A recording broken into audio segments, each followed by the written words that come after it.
Friends, আশা করি তোমরা সকলে ভালোই আছো। দেখো আজ আমরা শিখবো রেশিও অ্যান্ড প্রপোর্শন থেকে এটি রেশিও ট্রিক্স। দেখো দেয়া রয়েছে a is to b that is equals to 5 is to 3 and b is to c that is equals to 7 is to 4। তোমাকে ফাইন্ড আউট করতে বলবে a is to b is to c। দেখো যে কোনো competitive এক্সামে এবং দেশের মধ্যেই করতে পারবে। অনুপাতকে ভগ্নাংশ হিসেবে অর্থাৎ হর বাই লব হিসেবে লেখা যায়, সেটা তোমরা নিশ্চয়ই জানো।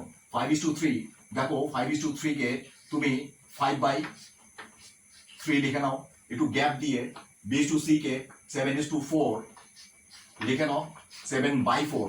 এরপর আর কিছুই না, মাঝখানে একটা জেড চিহ্ন লিখে দাও, জাস্ট লাইক দিস।